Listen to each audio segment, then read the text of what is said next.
We are back again, dear friends, in our As You Prepare series. We begin with the First Samuel, a beautiful episode between David and his king, if you want to call it, at the time, Saul. And Saul and David's episode in the Old Testament is very interesting. The second reading from 1 Corinthians, Paul talks on death and resurrection and compares that to Adam. We will dwell into it much deeper in the next Sunday's reflection, where that the focus, which will prepare us for the Lent afterwards.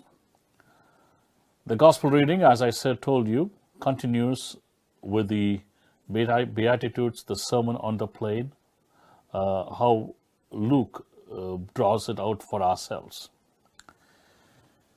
My dear friends in Jesus, the first reading, it's one of the most fascinating episodes.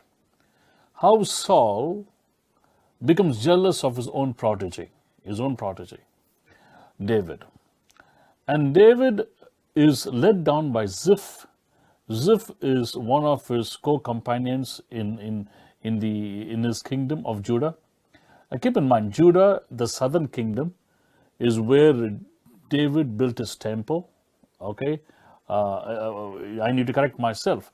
For us, it's a reference to the southern kingdom, but that time it is the southern part of one unified kingdom. Because David unified all the 12 tribes who were all scattered before. He unified them together after Saul. So after Saul's time, David is the one who pulled that together. And if it is after David's time and after Solomon his son, it's after Solomon's time, the kingdom divided into two, the southern kingdom and the northern kingdom. So right now we are talking about David being in the southern part of the one unified Israel of those days.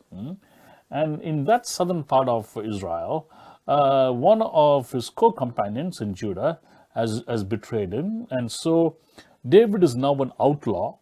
Saul is the legal king. He is the opposition king. And therefore, David is an outlaw, and they both are at each other's throat. They want to kill one another. And it's that episode that we see today, that Saul is sleeping, and his main one in command, who's supposed to protect him, is also sleeping next to him, And David will later on chide him for that. Therefore, he is there, and we know the gospel that we know in the first reading that David is there, and he is able to pick up the spear and tells Saul, I could have killed you today. Watch out. David's helper is saying to David, the Lord has delivered him to you. The Lord has delivered him to you.